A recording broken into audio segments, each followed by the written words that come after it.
Si queremos ir al cielo, necesitamos una transformación total. La necesitamos individual y como iglesia. Y ha llegado el tiempo para hablar de estas cosas, porque se nos dice que el testimonio directo va a causar el zarandeo.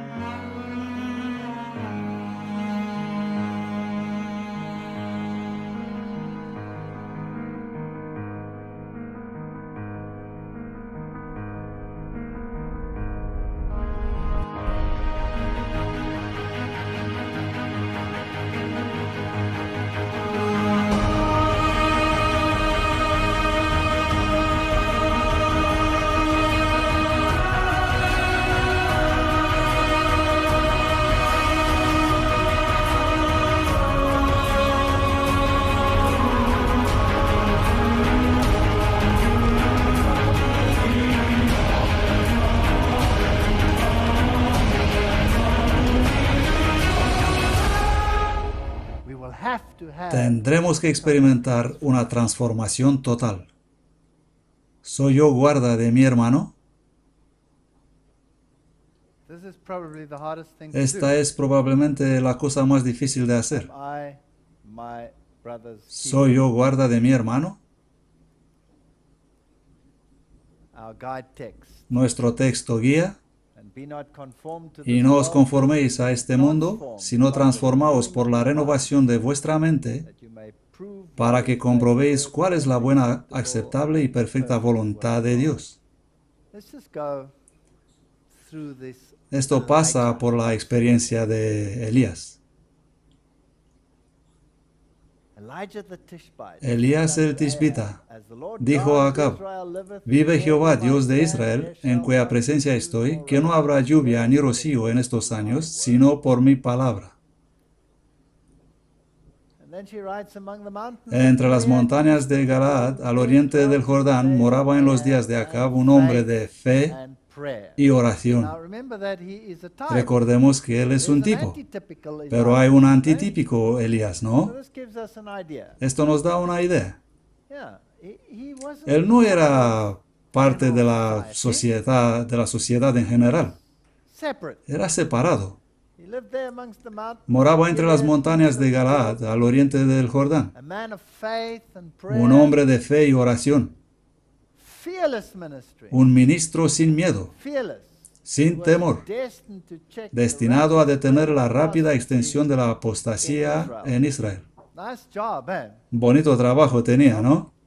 No, no es el más bonito entre los trabajos. Alejado de toda ciudad de renombre, sin ocupar un puesto elevado en la vida, Elías el Tishbita inició, sin embargo, su misión confiando en el propósito que Dios tenía de preparar el camino delante de él y darle abundante éxito. La palabra de fe y de poder estaba en sus labios. Así debemos ser todos, porque todos nosotros somos antitipos de Elías. Toda su vida fue consagrada a la obra de reforma. La suya era la voz de quien clama en el desierto para reprender el pecado y rechazar la marea del mal. Y aunque se presentó al pueblo para reprender el pecado, su mensaje ofrecía el bálsamo de Galaad. Él moraba entre los montes de Galaad, a las almas enfermas de pecado que deseaban ser sanadas.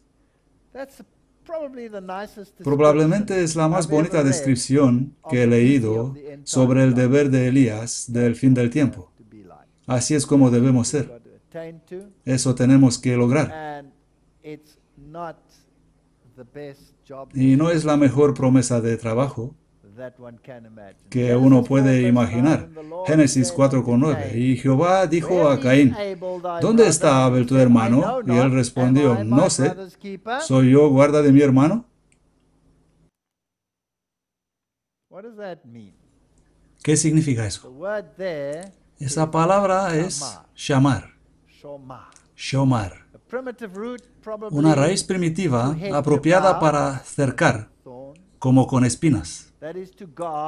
Eso es aguardar, proteger en general, preocupar, tener cuidado, ser circunspecto, prestar atención personal, cuidador, indicador, vigila estricto, preserva, considerar, reserva, salvar personal, asegurar, esperar, vigilar, vigilante. Eso es duro. Una gran descripción del trabajo. Guarda. Una fuerte descripción. ¿Soy yo guarda de mi hermano? Bueno, la iglesia es un cuerpo. En la segunda carta a los Corintios, escribiendo a los cristianos gentiles, Pablo dice: ¿y qué acuerdo tiene el templo de Dios con los ídolos? Porque vosotros sois el templo de Dios viviente. Como dijo Dios, habitaré y andaré entre ellos, y yo seré su Dios, y ellos serán mi pueblo. Por lo tanto, esta iglesia es el templo del Dios viviente. No es un templo de piedra, es un templo de personas. Efesios 2, de 13 a 22. Pero ahora en Cristo Jesús, vosotros, que en otro tiempo estabais lejos, habéis sido hechos cercanos por la sangre de Cristo, porque Él es nuestra paz, que de ambos hizo uno, derribando la pared intermedia de separación, aboliendo en su carne la enemistad, la ley de los mandamientos contenida en ordenanzas, para hacer en sí mismo de los dos un nuevo hombre,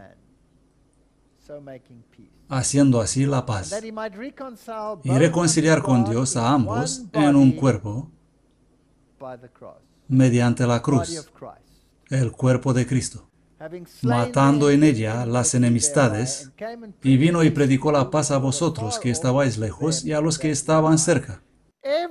A todos, los de lejos y los de cerca, están llamados en este único cuerpo, el cuerpo de Cristo.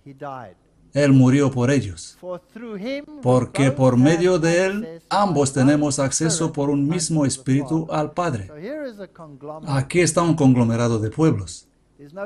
No hay griego ni judío, un solo pueblo hay en este cuerpo. Así que ya no sois extranjeros ni advenedizos, sino conciudadanos de los santos y de la familia de Dios, edificados sobre el fundamento de los apóstoles y profetas, Cristo Jesús mismo siendo la piedra angular, en quien todo el edificio bien armado va creciendo para ser un templo santo en el Señor, en quien también vosotros sois juntamente edificados para morada de Dios mediante el Espíritu. Por lo tanto, la iglesia es especial. Está compuesta por toda esta gente, y su piedra angular es Cristo, y es la morada de Dios mediante el Espíritu. Fuerte declaración. Hechos 15, 22.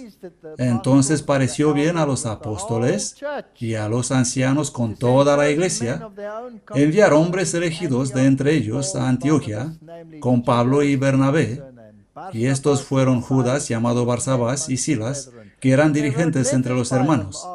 Con ellos mandaron la siguiente carta: los apóstoles y los ancianos y los hermanos envían saludos a los hermanos que son de los gentiles, que están en Antioquía y en Siria y en Cilicia. ¿Dónde pone soy tan alborotador en Israel? Esta es la versión del Rey Jaime. ¿Quién es la iglesia aquí? Esto es muy importante. Tenemos que estar muy seguros de quién es la iglesia. Entonces pareció bien a los apóstoles y a los ancianos. ¿Y qué más dice? Con toda la iglesia. Versículo 23. Y ellos, ¿Quién son ellos? Quiero saber quiénes son ellos. Con ellos mandaron la siguiente carta: los apóstoles y los ancianos y los hermanos. Entonces, ¿quién es la iglesia? Todos los miembros. Existe una jerarquía, sí, pero cuando se deben tomar decisiones, participa toda la iglesia. Todos. Teóricamente, nosotros tenemos esta estructura en la Iglesia Adventista del Séptimo Día. No se puede cambiar ninguna doctrina hasta que una asamblea general se reúne cada 5 años y todos colaboran en votar. No tenemos un papado. No tenemos un solo hombre que pueda cambiar las vidas y las doctrinas de todos en la iglesia. Hay iglesias que tienen sínodos, donde mandan los apóstoles y los ancianos sin contar los demás. Así que esa no es una iglesia, donde unos pocos deciden para el resto. En la Biblia esta es la verdadera iglesia. Con ellos mandaron la siguiente carta: los apóstoles y los ancianos y los hermanos envían saludos. Entonces pareció bien a los apóstoles y a los ancianos con toda la iglesia a enviar. Nosotros somos una sola organización, formando el cuerpo de Cristo. Ahora, estos textos no pueden agradecer a los romanos católicos. Me atrevo.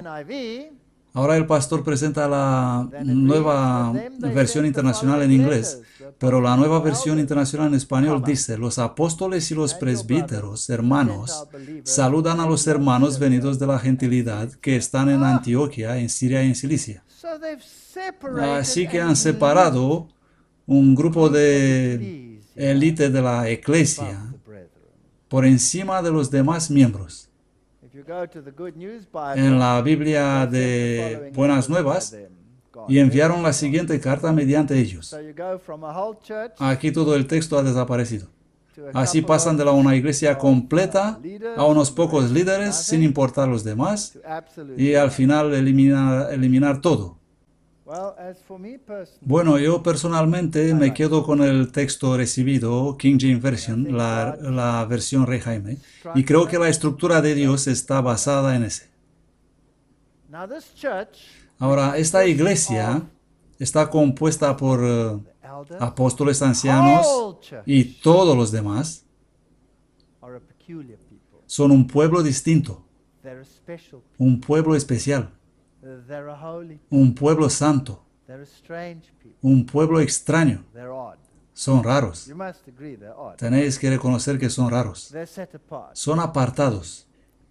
Deuteronomio 14:2, porque eres pueblo santo a Jehová tu Dios, y Jehová te ha escogido para que le seas un pueblo peculiar para sí mismo. Es una coincidencia que en inglés la palabra peculiar tiene doble connotación, pero cuadra perfectamente, ¿no? Para sí mismo, por encima de todos los pueblos que están sobre la tierra, y Jehová te ha proclamado hoy para que le seas su peculiar pueblo, como Él te lo había prometido, para que guardes todos sus mandamientos. Eso nos hace peculiares, nos hace raros, nos hace extraños. No sé cómo puedes meter esa clavija cuadrada en el agujero redondo del ecumenismo. Simplemente no encaja. Ahora pues, si obedeciereis mi voz y guardaréis mi pacto, vosotros seréis mi especial tesoro sobre todos los pueblos, porque mía es toda la tierra. Aquí hay un pueblo especial, compuesto por todas estas facciones. Todas las separaciones han sido eliminadas. Ellos son el tesoro especial de Dios. Salmo 135:4, porque Jehová ha escogido a Jacob para sí, a Israel como su especial tesoro. Aquí está este pequeño y raro grupo en el planeta, siendo su pueblo especial. Tito 2:14, quien quien se dio a sí mismo por nosotros para redimirnos de toda iniquidad y purificar para sí un pueblo peculiar, celoso de buenas obras. Mas vosotros sois generación escogida, real sacerdocio, nación santa, pueblo peculiar. ¿Por qué? Para que anunciéis las virtudes de aquel que os llamó de las tinieblas a su luz admirable. ¿No es una bonita descripción para la iglesia? Así es como la ve Dios. La mira y la ve, ¿cómo decirlo? La ve como a la esposa de Abraham, deslumbrante. Los ojos del faraón salieron tan hermosa que se te cortaban las piernas.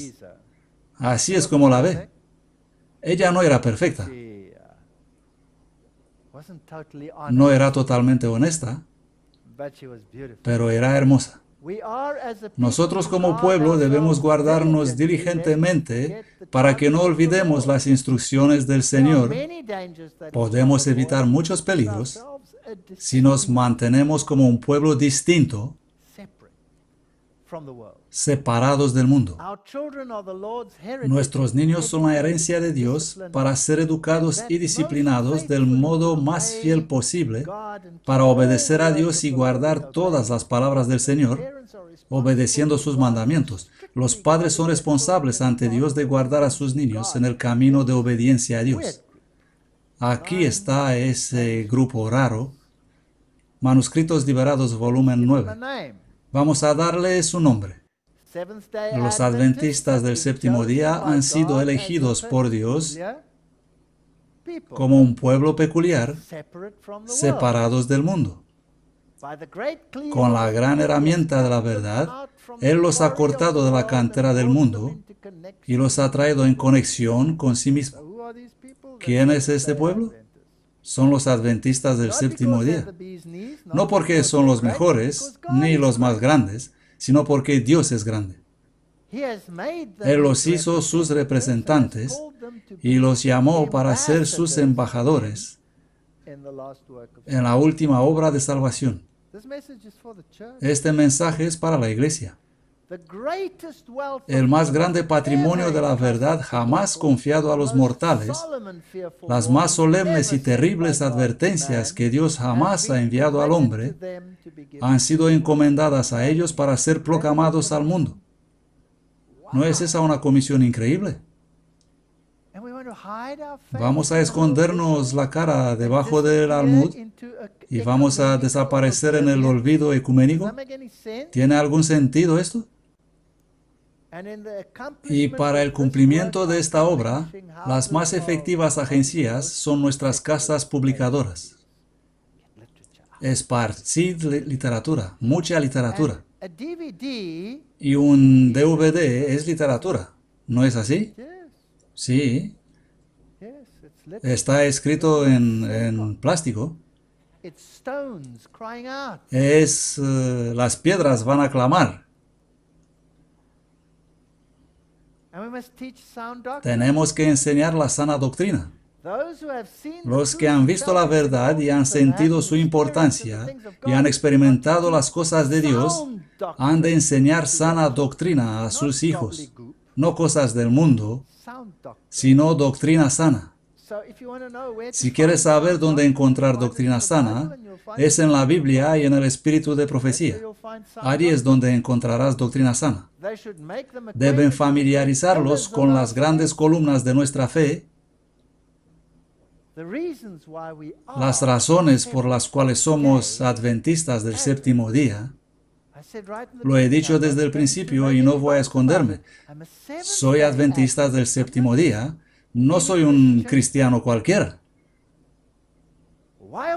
Porque somos llamados como lo fueron los hijos de Israel a ser pueblo peculiar, una nación santa, separada y distinta de todos los otros pueblos de la faz de la tierra. Estas cosas deberían ser explicadas a los niños en lenguaje sencillo, fácil de entender. ¿Hacemos todavía eso como iglesia? Y a medida que crezcan en edad, las lecciones impartidas deberían ser adecuadas a su capacidad creciente hasta que los fundamentos de la verdad hayan sido establecidos. Si hubiéramos hecho esto, ¿qué poder tendría nuestra iglesia ahora? Nosotros somos vistos como un pueblo particular. Aún me acuerdo a mi pobre esposa el primer día que fuimos a comer con unos adventistas. Cogimos los niños con nosotros. Ella resistió como una hora y me dijo que ya no puede más y que si podemos marcharnos. He dicho que dejemos los niños y nos marchamos nosotros. Hemos salido unas 3 horas. Ella lloró todas las 3 horas. Luego hemos vuelto a esos pueblo peculiar. ¡Qué pesadilla! Y aún estamos con ellos. Nuestra posición y fe nos distinguen de todas las demás denominaciones religiosas. Si en vida y carácter no somos mejores que los mundanos, nos señalarán con desprecio y dirán: estos son los adventistas del séptimo día, miradlos. Aquí tenemos una muestra del pueblo que guarda el séptimo día en vez del domingo. ¡Qué tíos más raros! El oprobio que justamente debiera recaer sobre esta clase de personas se achaca a todos aquellos que concienzudamente observan el séptimo día. Oh, sería tanto mejor que esta clase de personas no profesasen en manera alguna que pretenden obedecer a la verdad. Estas son declaraciones muy importantes, ¿no? Objetivos específicos de nuestras publicaciones. Nuestra obra de publicaciones se estableció según las instrucciones de Dios y bajo su dirección especial. Fue pensada para alcanzar un objetivo preciso. Han sido elegidos por Dios como pueblo particular separado del mundo con la gran herramienta de la verdad. ¿Hemos leído eso antes? El más grande patrimonio de la verdad, jamás confiado a los mortales, solemnes y terribles advertencias que Dios jamás ha enviado al hombre, han sido dados a esta iglesia. Las editoriales deben esparcirlos. No, estos días esparcimos lo de Rick Warren. Qué pena. Hay muchos en la iglesia quienes con el corazón pertenecen al mundo. ¿Cuántos? Muchos. Pero Dios llama a los que creen en la proclamación de la verdad a elevarse por encima de la actitud presente de las iglesias populares actuales. ¿Dónde está la abnegación y dónde está el llevar la cruz que Cristo dijo que debe caracterizar a sus seguidores? La razón por la que hemos tenido tan poca influencia sobre los incrédulos, parientes y asociados es que comparados con el mundo hemos manifestado poca diferencia decidida en nuestras prácticas. Somos exactamente como ellos. Los padres tienen que despertar y purificar sus almas mediante la práctica de la verdad en su vida familiar. Cuando llegaremos a la norma que el Señor quiere que alcancemos, me gusta esta declaración. Los mundanos considerarán a los adventistas del séptimo día como extraños, singulares, puritanos, extremistas. Hemos llegado a ser espectáculo al mundo, a los ángeles y a los hombres. ¿Os ve la gente como extraños, singulares, puritanos, extremistas? Si no, hay un problema. No con ellos, sino con nosotros. El Redentor del mundo no sanciona la experiencia y práctica religiosa independiente de su iglesia organizada y reconocida. Ahora entramos en problemas. Esta iglesia, Dios quiere que experimentemos su liderazgo en forma de columna de nube y de fuego en esta iglesia. Muchos tienen la idea de que son responsables ante Cristo solo por la luz y experiencia. Quieren servir la cabeza pero sin cuerpo, independientemente de sus seguidores reconocidos en la tierra. Pero en la historia de la conversión de Saúl se nos presentan principios importantes que deberíamos guardar en nuestra mente. Él ha sido traído directamente en la presencia de Cristo. Era uno a quien Cristo había destinado a una obra más importante, que había de ser un instrumento escogido para él, y sin embargo no le impartió él personalmente las lecciones de la verdad. Le detuvo de su carrera, le convenció, pero cuando él le preguntó, ¿qué quieres que yo haga?, el Salvador le puso en relación con su iglesia y los dejó a ellos que le dirijan. Soy cristiano adventista del séptimo día. Soy parte de la iglesia adventista del séptimo día. No puedo trabajar separado de mi iglesia. Hay muchos en la iglesia que me ponen loco. Pero esta es su iglesia. Y voy a trabajar en su iglesia, que tiene un mensaje sorprendente. Así como Juan preparó el camino para la primera, nosotros debemos preparar el camino para la segunda venida del Salvador. Tenemos que exaltar el sábado, tenemos que proclamar la obediencia a todos sus mandamientos. Constreñidas las editoriales, por el amor de Cristo, deben trabajar con Él para reedificar las ruinas antiguas y restaurar los cimientos de muchas generaciones. Tenemos que decir, aquí es donde os equivocáis, amigos. Iglesias reformadoras, mirad dónde estuvisteis y dónde estáis ahora. Vamos a reparar las brechas. Restauradores de calzadas para habitar. Por su testimonio, el sábado del cuarto mandamiento debe ser presentado como un testimonio, como constante recuerdo de Dios, que llame la atención y suscite investigación, que dirijan la mente de los hombres hacia su Creador. Proclamar los mensajes de los tres ángeles. No hay otra iglesia en este planeta que haga eso.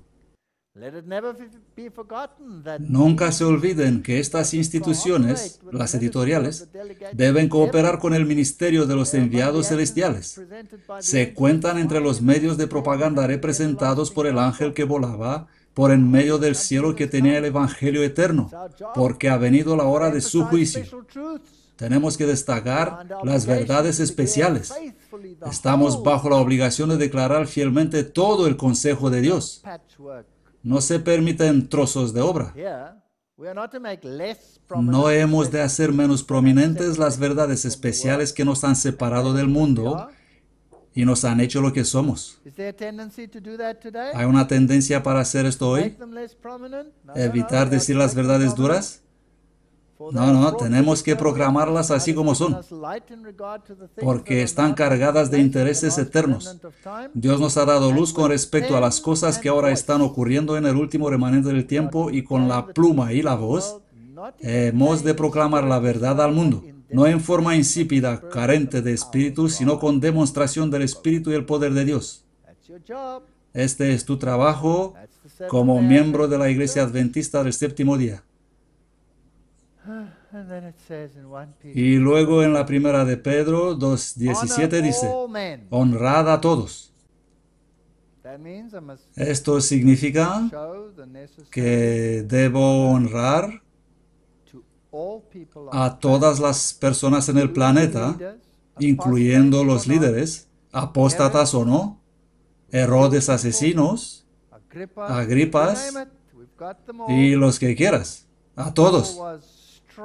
Pablo era directo, les mostraba sus pecados, pero era amable. Y luego esa palabra, amad la hermandad, temed a Dios, honrad al Rey. Y cada vez que la Biblia habla del amor para los hermanos, siempre usa la palabra agapao, el amor agape. Si no fuera esa palabra, estaríamos muertos sin remedio. Porque este es el amor abnegado que únicamente Dios puede darnos.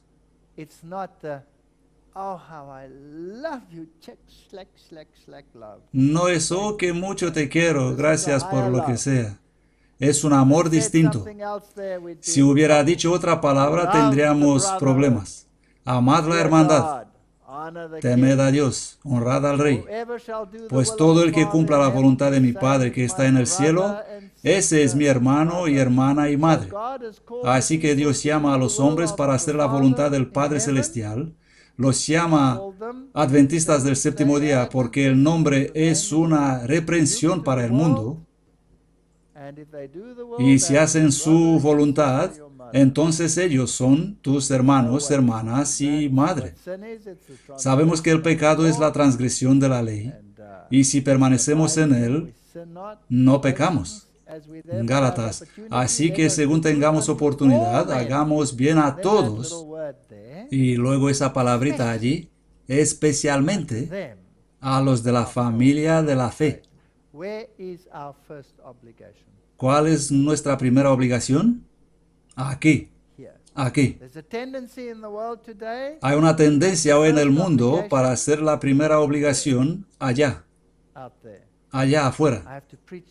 Tengo que predicar el mensaje allá afuera, pero mis obligaciones están estrictamente atadas a mi iglesia. Esta iglesia está compuesta de individuos. Todos somos independientes, no somos robots. Así nosotros, siendo muchos, somos un cuerpo en Cristo y todos miembros los unos de los otros. Romanos 12,5. Somos uno, pero individuales. Primera Juan 2,9. El que dice que está en luz y aborrece a su hermano está todavía en tinieblas.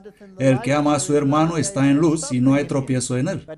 Pero el que aborrece a su hermano está en tinieblas y anda en tinieblas y no sabe a dónde va, porque las tinieblas le han cegado sus ojos.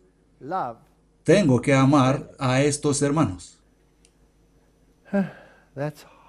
Esto es difícil. Es como he dicho antes, es fácil amar la verdad, es fácil amar a Jesús, es fácil estar por la verdad hasta me muero, córtame Señor en trozos por la verdad, pero amar a los hermanos, te imploro, pídeme otra cosa, por favor, cualquier cosa, pero no esto. Oh, la hermandad. Amad la hermandad. Primera de Juan 3, de 10 a 18. En esto son manifiestos los hijos de Dios y los hijos del diablo. Todo el que no hace justicia no es de Dios, ni tampoco lo es el que no ama a su hermano. Bueno, esto debe ser importante. Esta es la prueba suprema. Ama a la hermandad. Porque este es el mensaje que habéis oído desde el principio, que nos amemos unos a otros, no como Caín, que era de aquel malvado y mató a su hermano. ¿Y por qué causa le mató? Porque sus obras eran malas y las de su hermano justas. Así ha pasado desde entonces. No os extrañéis, hermanos, si el mundo os aborrece. Nosotros sabemos que hemos pasado de muerte a vida porque amamos a los hermanos. El que no ama a su hermano permanece en muerte. Este es un asunto de vida y muerte, no es cosa fútil. Esto es serio. ¿Me amáis?, preguntó Jesús. ¿De verdad me amáis? Sí, Señor, te amo. Pues vamos a verificarlo. Te pongo entre tus hermanos. Esto es fuerte, ¿no? Todo el que odia a su hermano es un asesino. Y sabéis que ningún asesino tiene vida eterna morando en él. Si no amas a los hermanos, no tienes la vida eterna. En esto conocemos el amor de Dios, en que Él dio su vida por nosotros. También nosotros debemos dar nuestras vidas para los hermanos. Pero el que tiene bienes de este mundo y ve a su hermano tener necesidad y le cierra su corazón, ¿cómo puede permanecer el amor de Dios en él? Hijitos míos, no amemos de palabra ni de lengua, sino de hecho y en verdad.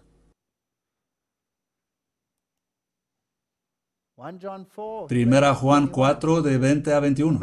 Si alguno dice, yo amo a Dios, y aborrece a su hermano, es un mentiroso. Porque el que no ama a su hermano a quien ha visto, ¿cómo puede amar a Dios a quien no ha visto?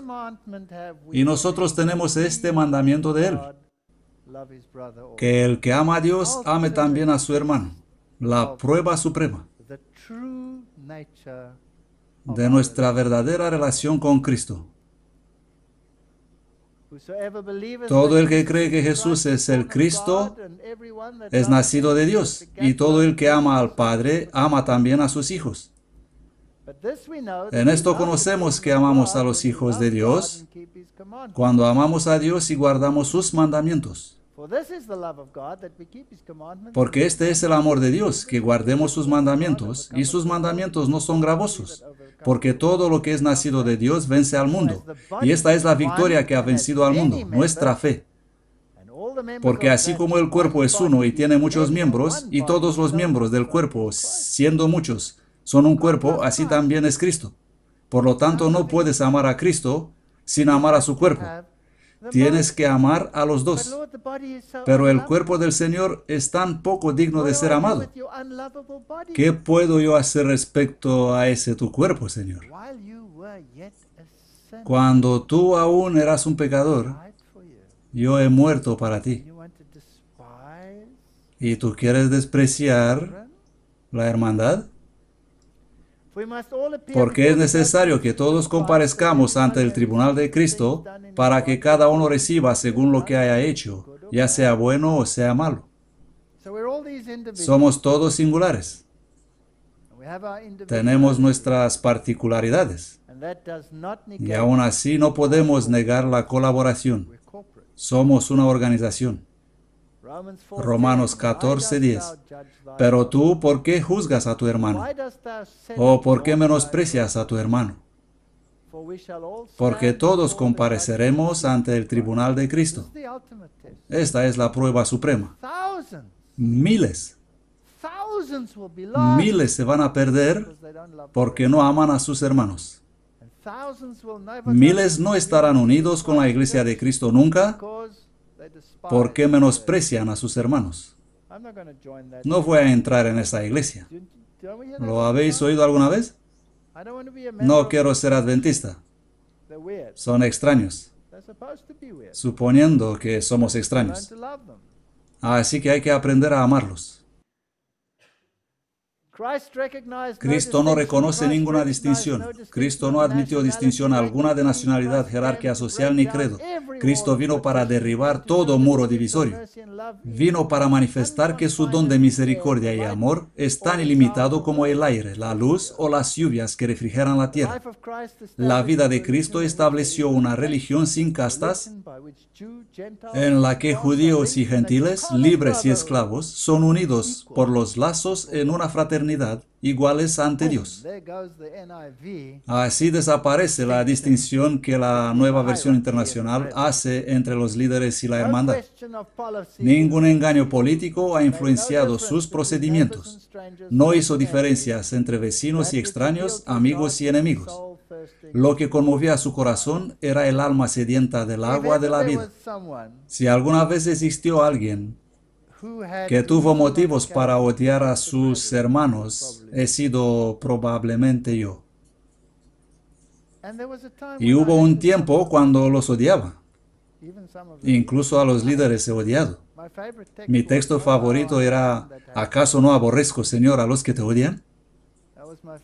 Ese era mi texto favorito. Un día he vuelto en casa después de una mega campaña.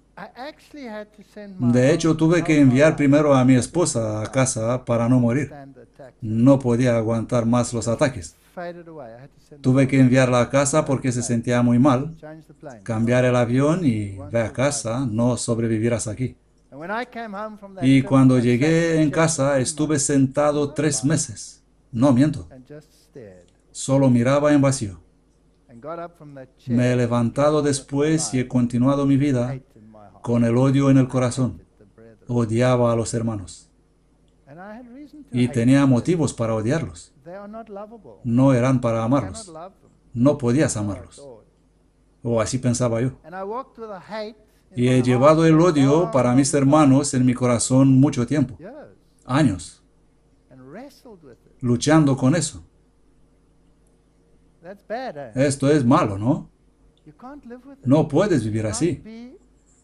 No puedes ser un hijo de Dios si tienes ese odio en el corazón. No puedes trabajar. Y he luchado continuamente con eso y un día me paseaba por la montaña y me he puesto abajo y he dicho, Señor, no puedo vivir así. Quita esto de mi corazón. Quítalo de mí. Y lo hizo. Me la quitó. No odio a los hermanos. Los amo. No me gustan, pero los amo. Quiero que todos ellos sean salvos. Y cuanto menos lo son, más tenemos que amarlos. Porque hay que pensar a dónde irán si no cambian. No habrá esperanza, ni nada. Qué privilegio es tener esperanza y todas estas maravillosas cosas que Dios nos ha prometido.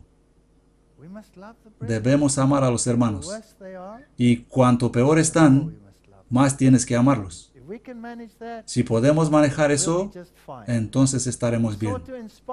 Él procuraba infundir esperanza a los más rudos y a los que menos prometían, presentándoles la seguridad de que podían llegar a ser inocentes e inofensivos. Están en la iglesia. Hay muchos de los más menos prometedores, de toda lástima, y de los más rudos. Están en esta iglesia. Y muchos de ellos hacen daño. Y muchos de ellos odian a los hermanos. Nosotros hemos sido odiados de los hermanos en esta iglesia de un modo increíble. Una respuesta amable, un gesto amable, y una vida puede cambiar. En la vida cristiana no estamos seguros de que seremos liberados de pruebas, pero nos será dada gracia para soportarlos. Somos llamados individualmente a pasar por tentaciones y pruebas, pero el motivo por lo cual se permite esto es para que podamos ser perfectos en gracia y amor. Para que la imagen del egoísmo desaparezca y la imagen de Cristo aparezca en nuestros caracteres. ¿Qué hizo Moisés cuando lo trataron de manera vergonzosa, cuando despreciaron su consejo, cuando eran vengativos y cuando Dios dijo, déjame exterminarlos por ti y voy a hacer una gran nación de ti? ¿Qué hizo Moisés? Gracias a Dios por aliviarme. No. Bórrame del libro de la vida para que ellos puedan ser salvos. Los miembros de la iglesia serán probados individualmente. Vamos a ser llamados individualmente al actuar para edificar la causa de Dios en la tierra, al vindicar la santa ley de Dios y al realzar al Salvador como el Cordero de Dios que quita el pecado del mundo. Individualmente, llamados en la iglesia. Y cada uno de nosotros debe investigar la verdad para sí mismo. Debemos convencernos personalmente. Como pueblo somos llamados individualmente a ser estudiantes de la profecía. No puedes utilizar la iglesia como una muleta. Y no puedes acusar a la iglesia por alguna deficiencia en tu educación u otras cosas similares. Dios ha puesto en esta iglesia todo lo que necesitas. Y solo depende de cada uno de nosotros personalmente estar seguros de que procedamos correctamente. Debemos velar con fervor para discernir cualquier rayo de luz que Dios nos presente. Debemos coger los primeros resplandores de la verdad y estudiando con oración podemos obtener una luz más clara que podrá presentarse a otros. Somos individuos en la iglesia. La sabiduría más grande y más importante es el conocimiento de Dios. El ego se hunde en insignificancia estudiando a Dios y a Jesucristo, a quien Él ha enviado. La Biblia debe ser hecha la base de todo estudio. Individualmente debemos aprender de este manual que Dios nos ha dado. No tenemos excusas. No puedo decir, Señor, estoy en la iglesia, pero la iglesia es patética. No me dicen nada, no recibo luz, el pastor predica mensajes pobres y malos, me duermo en sus prédicas y no aguanto más. Dios no es responsable para tu espiritualidad. Somos directamente responsables para nuestra espiritualidad. No culpes al pastor, no culpes a nadie. Nosotros somos responsables. Porque es el único libro que nos dice lo que debemos hacer para ser salvos. Y no solo esto, sino que el intelecto puede recibir de su poder. Los muchos libros que son recomendados en escuelas sirven para desviar, son un engaño y un error. ¿Por qué mezclar la paja con el trigo? Satanás está provocando la mente de los hombres presentar al mundo literatura de inútil y superficial calidad. Estuve en estas editoriales adventistas y he visto toda esa basura que tienen, y lo he leído. Aceptan todo lo que sea mientras no es del espíritu de profecía. ¿Sabéis esto?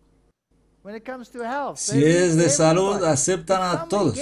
Si alguien se levanta en una reunión, como ocurrió en África recientemente, gente proeminente, y dicen, hay que comer esto y esto para quedarte con vida, todos lo aplican a su vida y siguen este camino. ¿Pero de dónde lo saben ellos? ¿Por qué saltas si alguien te dice saltar? Lee para ti mismo qué dice el espíritu de profecía. No hay por qué equivocarte. No podemos culpar a la iglesia por nuestras elecciones. Después de leer esos libros, la mente vive en un mundo irreal. En lo que se refiere a la utilidad, es tan estéril como un árbol sin fruto.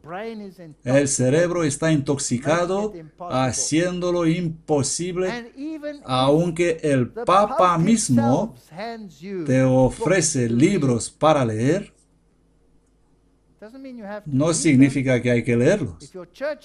Si la iglesia te provee libros, decirte que esto es lo que necesitamos en esta generación, pero vienen de la mano de los masones, hay que decir gracias por el libro, es bueno para calefacción en invierno. Una mente educada para alimentarse con basura es incapaz de ver en la palabra de Dios la hermosura que contiene. Es una realidad. Cuanto más lees estas cosas, más te desvías.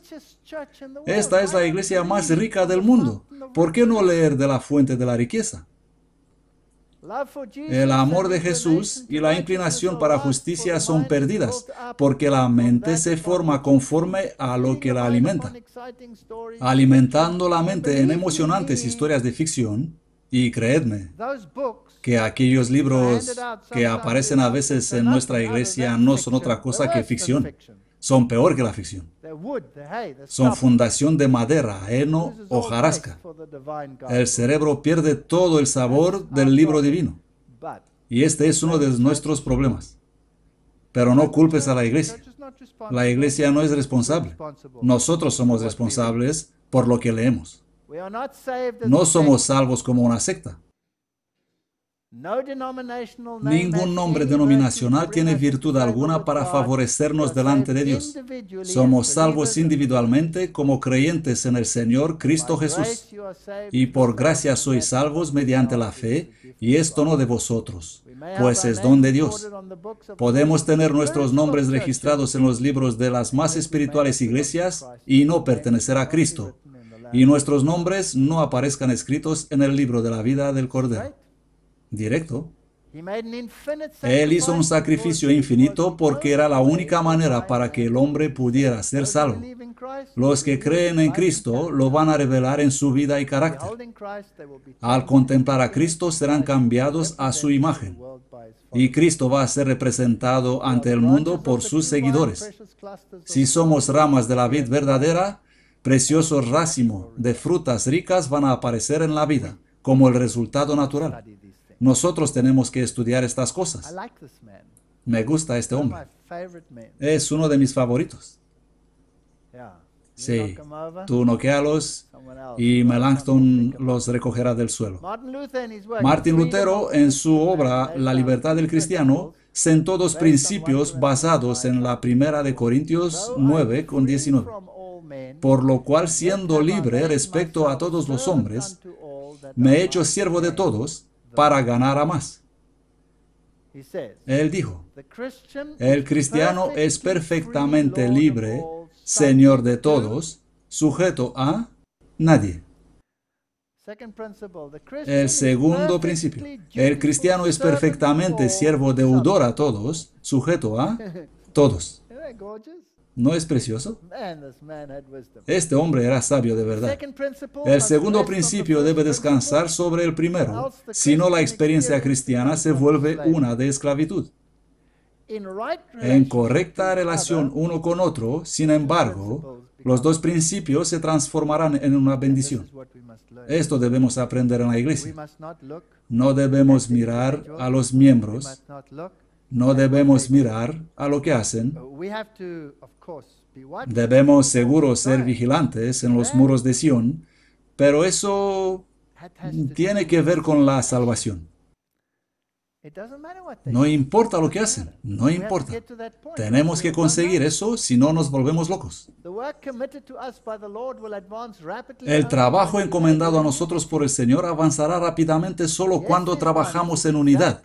Sí, dice alguien, esto es exactamente lo que yo creo, en la consolidación. Pero la unidad cristiana no es lo que el mundo llama consolidación. La unidad entre los hermanos da lugar a la consolidación con Cristo y con los ángeles celestiales. Esta consolidación es de origen celestial. Hay principios aquí. Unidad no significa volverme siervo de las tonterías. La consolidación tiende a exaltar lo humano. La política de consolidación, esto todo es del espíritu de profecía. En cualquier lugar donde se aplica, tiende a la exaltación de lo humano en lugar de lo divino. Si estás en el movimiento ecuménico, eso es humano. El divino ha desaparecido. Tienes que sacrificarlo por la unidad, ¿no es así? Tienes que hacerlo. Los que tienen responsabilidades en las diferentes instituciones se vuelven hacia la autoridad central en busca de dirección y apoyo. Tonterías. Al debilitarse el sentido de responsabilidad personal, pierden lo más elevado y precioso de toda la experiencia humana, que es la constante dependencia del alma de Dios. Si siempre decimos, ¿pero qué dicen ellos?, nunca vamos a hacer nada solos. Al no comprender su necesidad, dejan de mantener la actitud de vigilancia y oración constantes y la continua entrega a Dios. Por eso dice Ellen White, la congregación se guía y toma como ejemplo las normas del pastor. ¿Quién es el pastor? ¿Es él el ejemplo en todo y para todos? ¿O es Jesús el ejemplo en todo y para todos? Tenemos que empezar a corregirnos a nosotros mismos en esta iglesia. Si trabajéis solo en y mediante el Espíritu Santo, vais a tener un consolador con vosotros todo el tiempo. No importa lo que uno u otro pueden decir. No tenéis que obedecer a cada hombre, tenéis que obedecer a Dios. Él os ha dado vuestro trabajo y Él prepara el camino para que podáis trabajar en su nombre. Somos llamados individualmente. A pesar de frecuentes consejos contrarios, los hombres continuarán con el plan de centralización del poder para reunir muchos intereses bajo un mismo control. Enfermos para controlar. Esta obra empezó primero en las oficinas de Review and Herald. Las cosas se han dicho al principio en un modo y luego en otro. Ha sido el enemigo de nuestra obra el que llamó al consolidar el poder de la obra de publicaciones bajo un único poder en Battle Creek. El principio es este: los apóstoles, los ancianos y la hermandad. Luego ganó favor la idea de que la obra misionera medical avanzará rápidamente si todas nuestras instituciones y otros intereses misionarios serán sumisos bajo el control de la Asociación Médica Misionera en Battle Creek. Y así hemos fundado instituciones que te dicen cómo hay que accionar y cómo hay que creer. Y si crees distinto o actúas diferente, estás en problemas. Fui instruida que debo elevar mi voz para advertir en contra de esto. No debemos estar bajo el control de hombres que no se controlan a sí mismos y cuales no desean obedecer a Dios. No debemos dejarnos guiados por hombres que quieren que su palabra sea el poder controlador. ¿Delante de quién somos responsables? Delante de Dios. Y aún así, debemos amar a los hermanos. Bien, entonces, ¿cómo cooperar siendo individuos en esta cajita, haciendo cada uno lo suyo? Y Abraham dijo al siervo más viejo de su casa, que gobernaba sobre todo lo que él tenía: ponte, ruego, tu mano debajo de mi muslo, y te haré jurar por Jehová, Dios de los cielos y Dios de la tierra, que no tomarás mujer para mi hijo de las hijas de los cananeos entre los cuales habito. Aquí tenemos una tipología.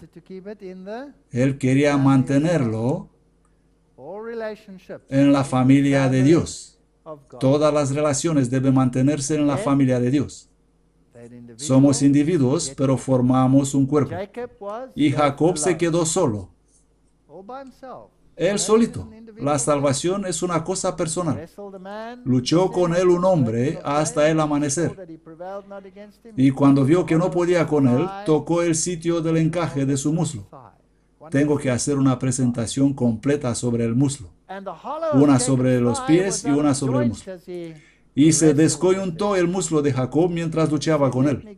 Y dijo: déjame, que está por amanecer.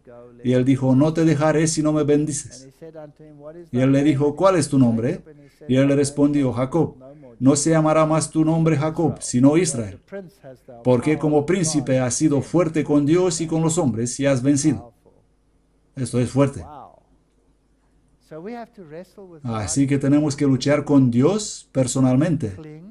Tenemos que aferrarnos, y si tendremos problemas con la articulación, pues se desplazará. Mi cadera está desplazada. ¿No dice la Biblia que los dos eran una carne?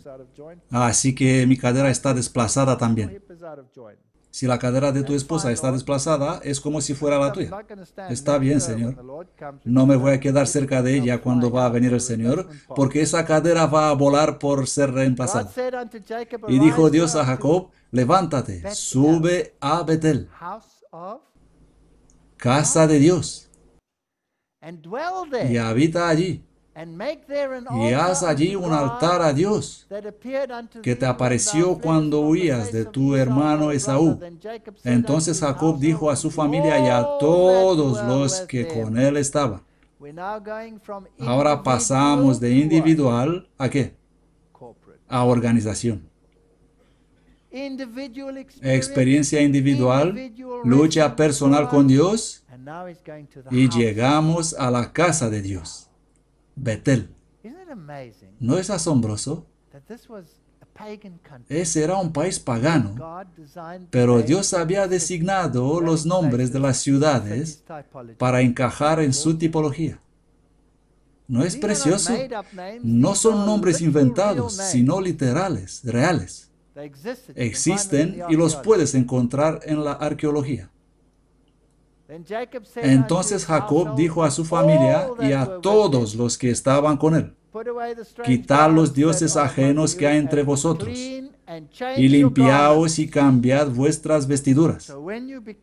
Así que cuando te conviertes en cristiano, si tuviste esta experiencia personal, de repente las cosas deben cambiar. Los ídolos deben desaparecer. La minifalda hay que descartarlo. Las cosas descubiertas ya no deben existir.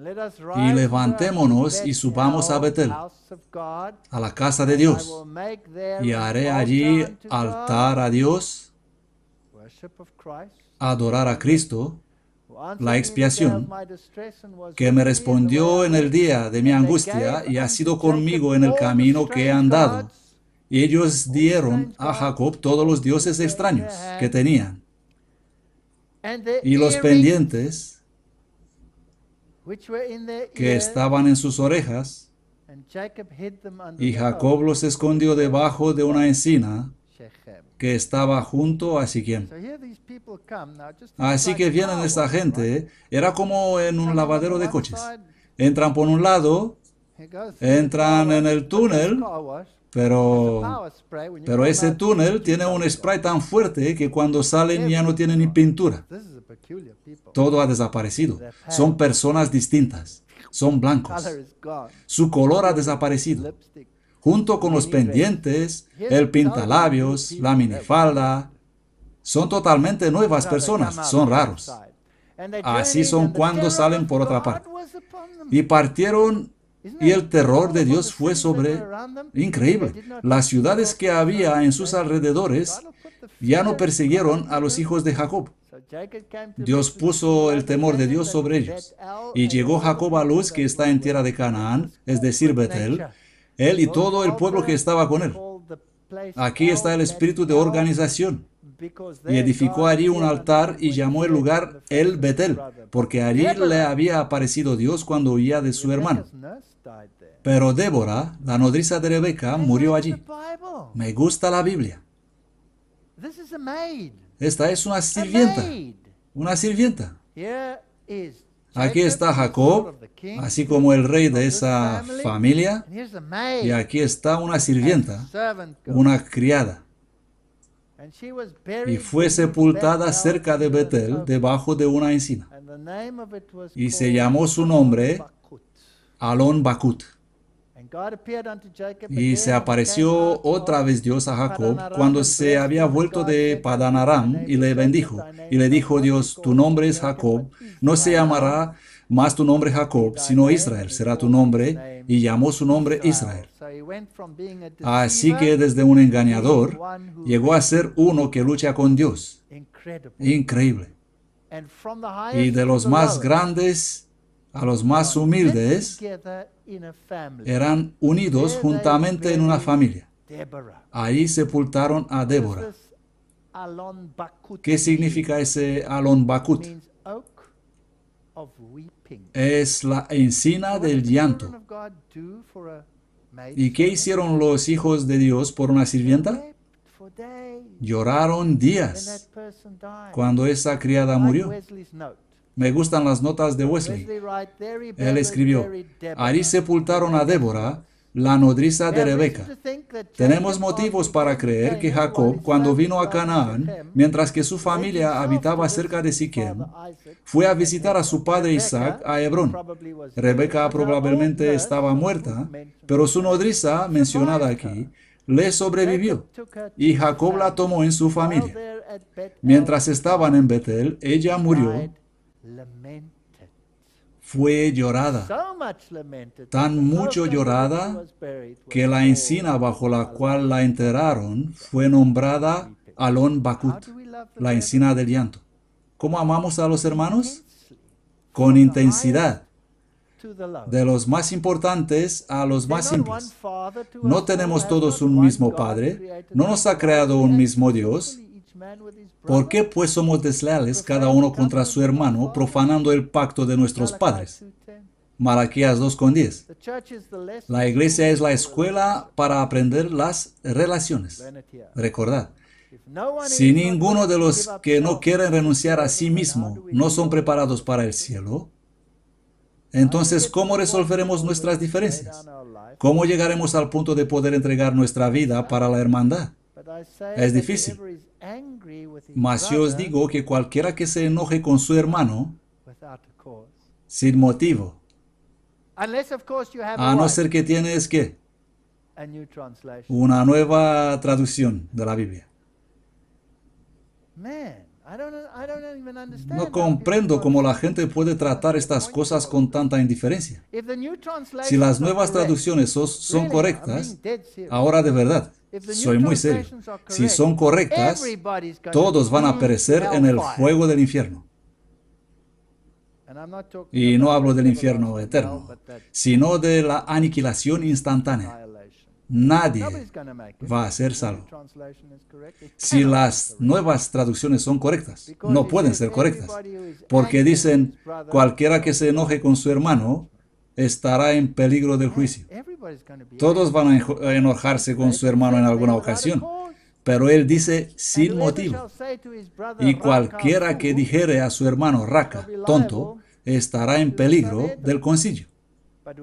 Y cualquiera que le dijere fatuo, estará expuesto al infierno de fuego. Estas son cosas fuertes. Por tanto, si trajeres tu ofrenda al altar y allí te acordares que tu hermano tiene algo contra ti, deja ir tu ofrenda delante del altar y ve, reconcíliate primero con tu hermano, y entonces ven y presenta tu ofrenda. Haz lo que puedas. Si tu hermano te dice, vete de aquí que no me interesa, eso no es tu problema. Pero ¿por qué juzgas a tu hermano? O también, ¿por qué menosprecias a tu hermano? Pero Señor, mira lo que hace, es apóstata. Mira lo que hace, lo desprecio, es infame. ¿Perdón? ¿Y cómo sabes tú que no se arrepentirá? No podrás vivir con él eternamente, y si lo desprecias aquí, ¿crees que lo vas a despreciar en el cielo también? Porque todos compareceremos ante el tribunal de Cristo. Este es el asunto del Señor, no mío. Debemos tener una actitud correcta en esta iglesia. Dejemos, por tanto, de juzgarnos los unos a los otros. Juzgad más bien esto, que nadie ponga tropiezo u ocasión de caer al hermano. Romanos 14:13. ¿Y por qué miras la astilla que está en el ojo de tu hermano, pero no consideras la viga que está en tu propio ojo? Creo que hay suficientes vigas en mi ojo para tenerme ocupado para siempre. ¿O cómo dirás a tu hermano, déjame sacar la paja de tu ojo, y aquí hay una viga en tu propio ojo? Hipócrita. Primero ocúpate de la viga de tu ojo para luego poder ver la astilla de tu hermano. Por tanto, si tu hermano pecare contra ti, ve y repréndele estando tú y él solos. Si te oyere, has ganado a tu hermano. Y si no te escucha, es duro. Cuidaos de vosotros mismos. Si tu hermano peca contra ti, repréndele. Y si se arrepiente, perdónale. ¿Cuántas veces tengo que perdonarle? Entonces Pedro, viniendo a él, dijo, Señor, ¿cuántas veces perdonaré a mi hermano que pecare contra mí? Creo que él tenía también problemas con los hermanos. ¿Hasta 7 veces? Qué bien sería, ¿no? Y Jesús le dijo, no te digo hasta 7, sino aún hasta 70 veces 7. Bien, tengo que perdonar a mi hermano 490 veces. No,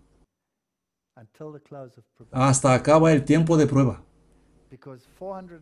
Porque 490, las 70 semanas, ha sido cuando ha terminado el tiempo de prueba para Israel como nación.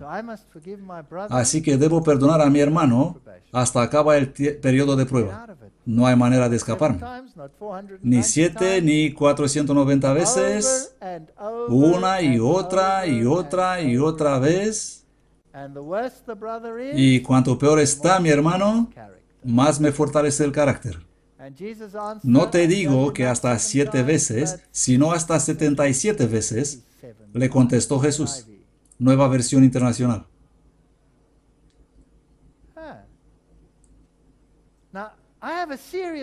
Tengo un serio problema con esto. No sé por qué a algunos escribas no les importa, pero con eso la tipología va justo afuera de la Biblia. ¿Estáis de acuerdo? Esto es muy serio. He dicho que no voy a tener una presentación sobre esto, pero no he dicho que no lo voy a archivar un poco en cada conferencia.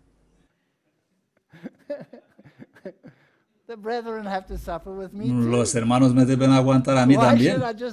¿Por qué tengo que aguantar solo yo a los hermanos? Mateo 18, 23 a 35. Por lo cual el reino de los cielos es semejante a un rey que quiso ajustar cuentas con sus siervos. Y comenzando a hacer cuentas, le fue traído uno que le debía 10,000 talentos. Como no tenía con qué pagar, su señor mandó que fuese vendido él, su mujer y sus hijos y todo cuanto tenía, y que se le pagase. Entonces aquel siervo postrado y adorándole decía, Señor, ten paciencia conmigo y te lo pagaré todo. Entonces el señor de aquel siervo fue movido a misericordia y le soltó y le perdonó la deuda. Pero el mismo siervo saliendo halló a uno de sus consiervos que le debía 100 denarios y sujetándolo del cuello le dijo, págame lo que me debes. Y su consiervo postrándose a su pie le rogaba diciendo, ten paciencia conmigo y te lo pagaré todo. Pero él no quiso, sino fue y le echó en la cárcel hasta que pagase la deuda. Y cuando sus consiervos vieron lo ocurrido, se entristecieron mucho y viniendo dijeron a su señor todo lo que había pasado. ¿Quién es el primer siervo? Soy yo. Yo. No tengo derecho a la vida eterna, lo he perdido, y él me perdonó. ¿Cuánto más tengo yo que perdonar a mi hermano? Entonces, llamándole su señor, le dijo, siervo malvado, yo te perdoné a ti toda aquella deuda, ¿por qué me lo suplicaste? ¿No debías tú también tener misericordia de tu consiervo, del mismo modo que yo me compadecí de ti? ¿Qué importancia tiene un golpe allí y otro allá, comparado con lo que sufrió el Señor por culpa a cada uno de nosotros particularmente? Es nada. Debemos amarnos unos a otros en esta iglesia. Hacer la tarea de mi vida, el amar más al peor de los hermanos. ¿Por cuál de tus hijos oras más? ¿Por el mejor o por el peor de ellos? ¿Me ayudáis? ¿Por qué no puedes hacer lo mismo para tus hermanos? Confesaos vuestras faltas unos a otros y rogad los unos por los otros para que seáis sanados. Hemos hablado antes sobre este texto, otra vez Nueva Versión Internacional. Por eso confiese unos a otros los pecados, ya lo hemos dicho. No puede ser correcto. Admitid vuestros pecados unos a otros, dice la versión Génova. Admitid vuestros pecados unos a otros. Tenemos que admitir que tenemos faltas. Tenemos faltas. El apóstol dice, confesaos vuestras faltas los unos a los otros, rogad los unos por los otros, confesad vuestros pecados a Dios. Ya lo sabemos, ¿no? Los que no han humillado sus almas delante de Dios admitiendo sus culpas, no han cumplido aún la primera condición para ser aceptados. El problema está aquí, no en otra parte. Y cada vez que tenemos problemas con los hermanos, el problema está aquí, no allí. La suya es el problema del Señor, pero esta es mi problema. La confesión del pecado, ya sea pública o privada, debe ser de corazón y libremente. Si nos equivocamos, admitámoslo. No somos perfectos, todos hacemos errores. No hay que obligar a los pecadores. No debe hacerse de un modo ligero y descuidado o exigirse de aquellos que no sienten ni se dan cuenta del carácter aborrecible del pecado. Tenemos un montón de estos en la iglesia. Ni siquiera saben que obran mal. ¿Cómo los puedes obligar a admitir que van mal cuando ellos ni siquiera perciben que van mal?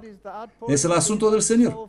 La confesión que brota de lo más íntimo del alma encuentra su camino hacia el Dios de piedad infinita. El Señor está cerca de los que tienen roto el corazón y salva a los del espíritu contrito.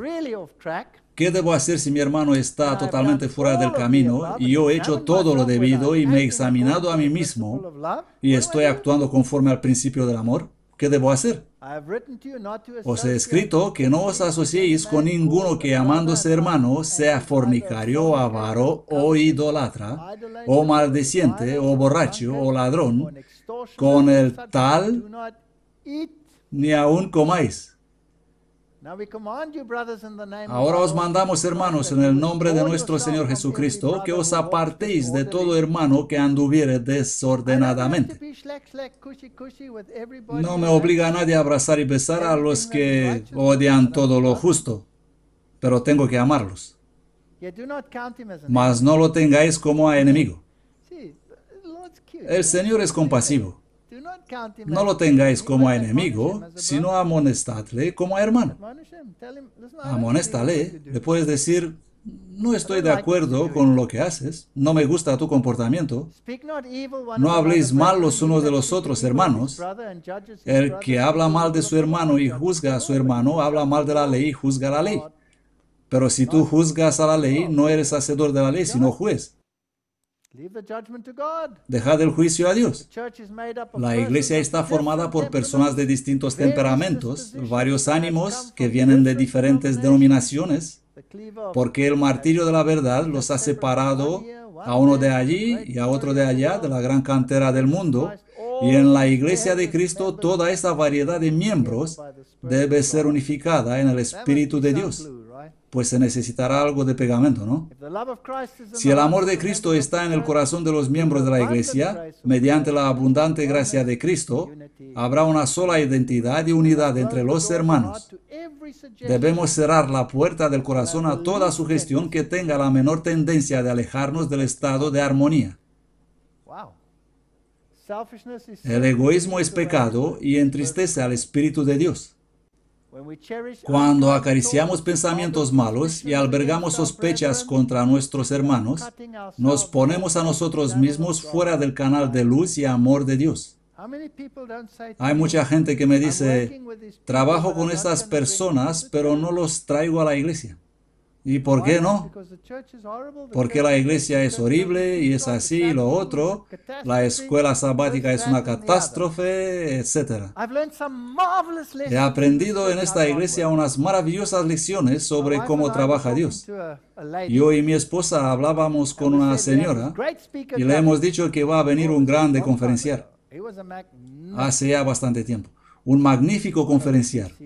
Uno de los líderes de la conferencia general, que estuvo en las islas y tuvo experiencias extraordinarias, ha descubierto tribus, grupos enteros se convirtieron.